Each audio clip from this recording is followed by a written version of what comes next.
So obviously Central Florida just had a ton more plays. Cincy is a 7-point road favorite here this week at Houston and are now in the top 25. Usually a team doesn't do so well once they get thrown in to the back end of the top 25. This season, 1-9 against the spread. The first week a team is in the top 25. Since he qualifies, coming off a major win, do they have a hangover? I don't know. I mean, Houston, I believe, is off a bye in a great situation, and they looked pretty damn good without their starting quarterback who decided to take a red shirt so he could play next year, Derek King. They went and beat North Texas the week before as a 7-point dog. Here they are, a 7-point dog again, but I think there's a big difference between Cincy and North Texas, so I'm not going to blindly just fade Cincy here, but I do lean Houston.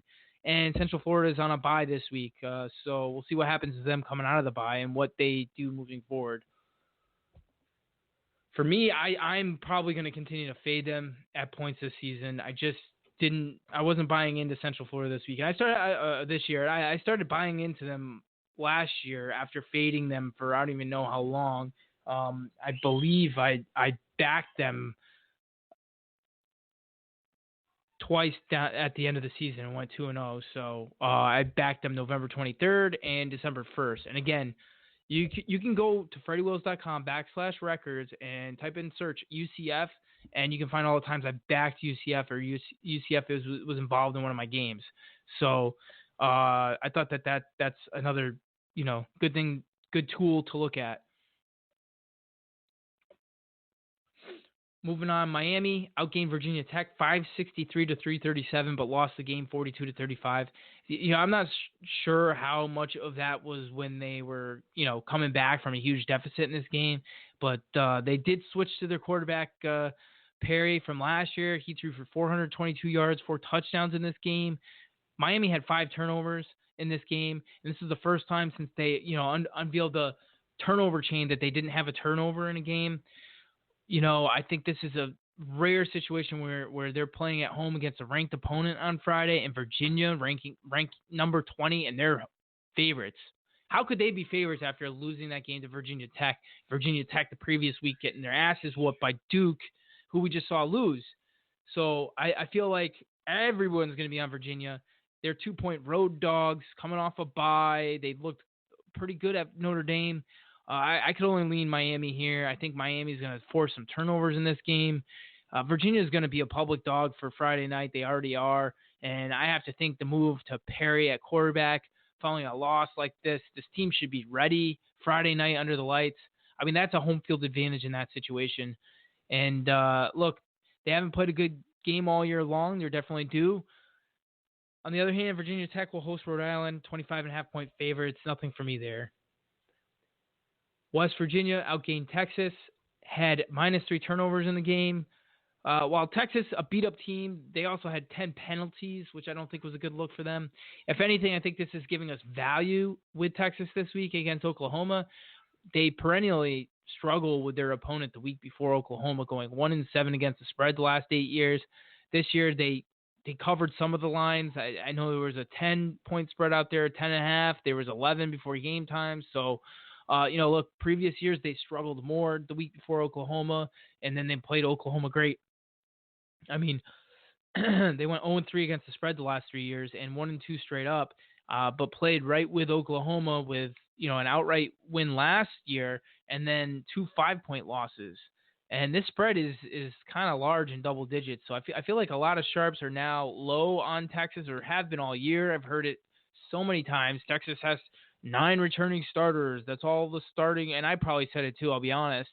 But I'm not buying it. I think the guys that replaced the guys they lost as starters are better. And, Texas is a team that I think,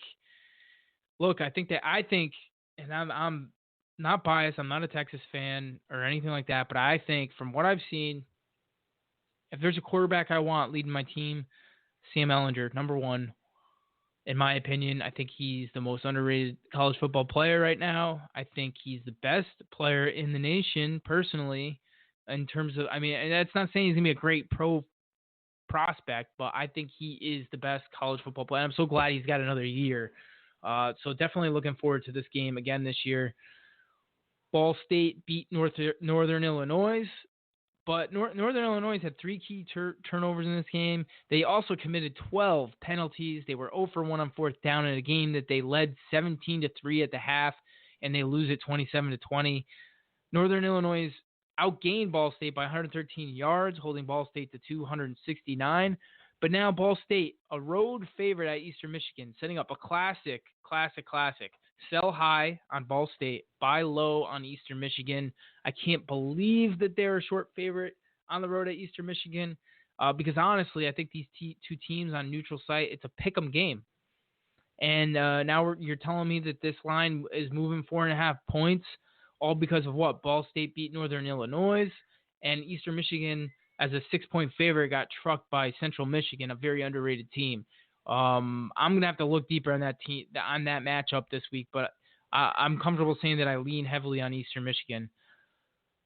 Marshall lost 24-13 on the road as a 4-point favorite to Middle Tennessee, but they were -4 turnover margin and also 2 for 6 on fourth down.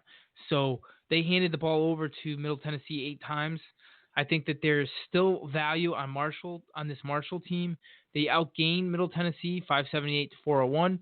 They had 6 more first downs than them in this game. They were plus 1.1 yards per play differential. Marshall, unfortunately, this week is playing a bad opponent in Old Dominion, and they're a 15-point home favorite. It might not be the week to back Marshall, but a lot of people might be thinking that, and I may just have to back them, especially if it gets under 14. Leaning Marshall this week.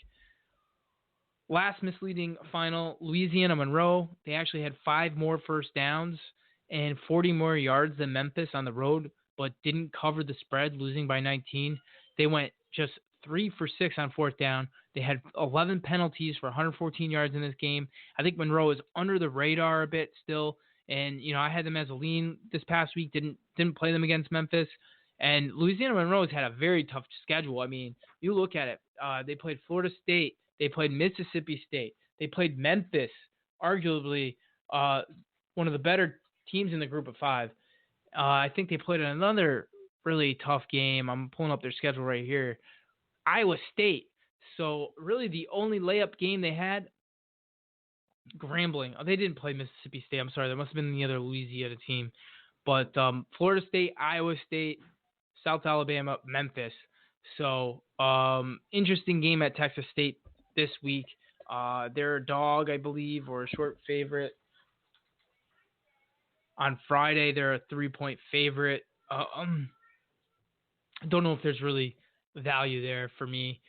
But on the other hand, Memphis has jumped to a 6-point favorite at Temple. I don't know how I feel about that, as Temple had extra time to prepare. They're usually pretty dominant as a dog. I think unless Temple has some injury news that I'm not aware of, definitely leaning on Temple there.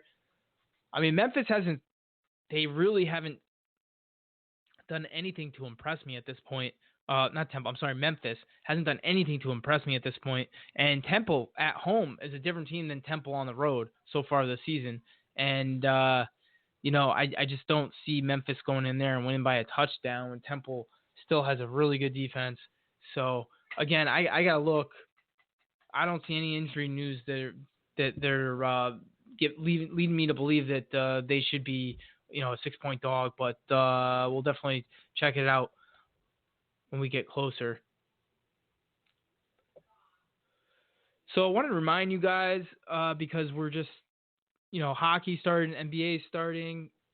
We're 4 weeks away from college basketball. Baseball playoffs are going. So one of the key differentiators for me, I stopped handicapping the other sports. Really just didn't have the time to really focus. I had some really good years handicapping NBA, college basketball, MLB. I've had award-winning seasons on the Sports Capping Network, going up against 90-plus handicappers. So I've been at the highs in each of those sports, but I decided that, my passion resided in football. I wanted to really give everything into college football and pro football. So when you're thinking about investing in a handicapper, whether it be now or in the future, I think that, you want to focus on someone that specializes in something. And right now is a perfect time. You have a lot of other handicappers out there that are going to be focusing on NBA, college basketball, hockey, baseball playoffs, NFL. I mean, that's 6 sports to handicap. That makes it very challenging. So, I'd lean on some of the other. If I'm going to bet those games, I have no problem investing or talking to some of the other professionals I know out there that are very good at those sports. For me, I just like to focus on the college and pro football. So, other games worth mentioning: Iowa versus Michigan. Honestly, this game almost made my misleading column. Iowa had more first downs, but not more yards. They were minus 5 yards in this game. It was clear to me, at least, that they were the better team. They just had a terrible day protecting their quarterback, giving up 8 sacks and forcing the ball downfield into 4 turnovers. And they were 1 for 3 on fourth down. So literally handed the ball to Michigan at the end of drive 6 times. They also had 8 penalties, which is not typical thing for Iowa. With all that said, that they only lost the game 10-3, I thought was actually impressive. Michigan had their best game. Iowa had their worst game. Iowa, a 4.5-point dog. The line is moved from 2.5 against mighty Penn State, who I simply just don't trust at this point. Why? I go back to the Pitt game and then the Buffalo game where they were trailing at the half, getting outgained by 100 yards for Penn State. Strong lean on Iowa this week. Michigan is at Illinois this week, 21.5-point favorite. I don't really care about that game. I will say this: Michigan, not a good football team, but they love to run the ball, love to run it up against poor teams, for which Illinois is. I will look to fade Michigan big moving forward, and they actually play at Penn State the following week. So if that spread is anything less than a touchdown, I'm probably going to be jumping on Penn State. I can only hope Iowa upsets Penn State this week and Michigan wins big, giving us a little bit more value. I mean, if we get something under a touchdown, I'm playing that right away, especially if what I just mentioned happens. Texas Tech beats Oklahoma State, and they should have covered regardless as a double-digit home dog, but it took Oklahoma's 5 turnovers and 7 sacks. Oklahoma State did not play well defensively either, giving up 586 yards, 7.3 yards per play. So this did not make my misleading finals, but Texas Tech has a big game at a hot Baylor team and are 10-point dogs again. Interesting matchup with these two coaches who both changing the philosophy at their program, with Matt Wells at Texas Tech, Matt Rule at Baylor. Matt Rule's just been doing it for longer. Baylor is just 3 years ahead of Oklahoma State, ahead of Texas Tech. I probably won't bet that, but Oklahoma State, a team I like, and they can still make some noise. They are on a much-needed bye this week. BC and Louisville, I had to lean on Louisville and decided not to play. This game was pretty even as both offenses looked great. BC had 7.2 yards per play compared to Louisville's 8.5, and Louisville put up 664 yards, were plus 101 yards in this game.